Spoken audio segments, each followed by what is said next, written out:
आज चलते हैं 7वीं कक्षा और हमारा जो पाठ है सत्यवादी हरिश्चंद्र। तो इस पाठ को अभिनय के माध्यम से ये 7वीं कक्षा के विद्यार्थी लोग हम सबको दिखाएंगे। चलते हैं सत्यवादी हरिश्चंद्र।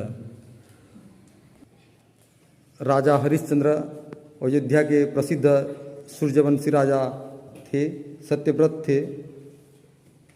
ये अपनी सत्यनिष्ठा के लिए अद्वितीय थे और इसके लिए इन्हें अनेक बार कष्ट सहना पड़ा। आइए उस अयोध्या नगरी को चलते हैं हम।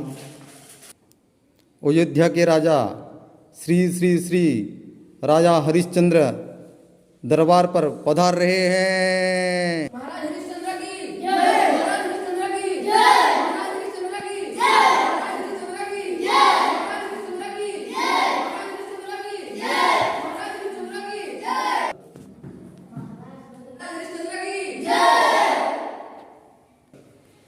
राज्य में सब कुछ कुशल है तो? हाँ महाराज। राजा पराक्रमी थे, सबका हित चाहते थे। कभी गरीबों में अन्न देना, किसी को वस्त्र देना। राजा अपने राज्य में लोगों को वस्त्र दान भी करते थे। राजा जो भी काम करते थे अपने कुलगुरु वशिष्ठ से पूछ कर करते थे।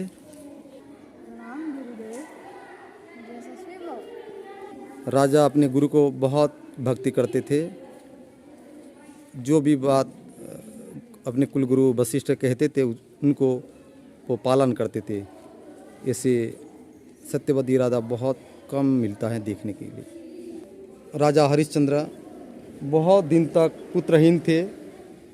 अपने कुलगुरु वशिष्ठ के उपदेश से उन्होंने वरुण देव की उपासना की।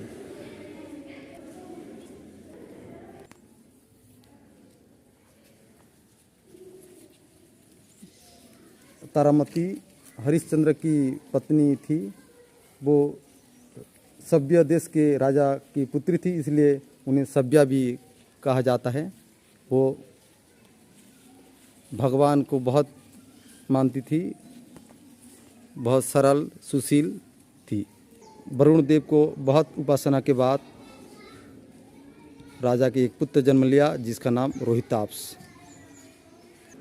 राजा जब अपने शयन कक्ष में सोने के लिए आते हैं तो वो हर दिन सोने से पहले भगवान का नाम स्मरण करके वो सोते हैं।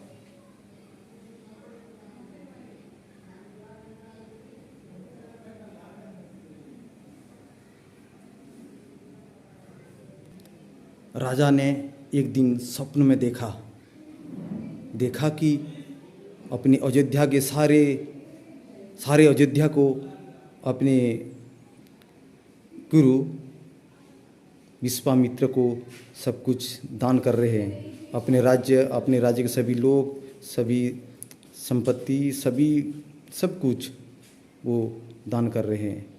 ये राजा हरिश्चंद्र को सपनों में दिखाई पड़ा। राजा ने घबरा कर जाग गए। ये मैंने क्या देखा? मैंने अपना सारा राज्य विश्वामित्र को दान कर दिया। सपना को सच्चा मानकर राजा विश्वामित्र के पास गए। आज के लिए इतना। इसकी अगली कड़ी हम कल देखेंगे।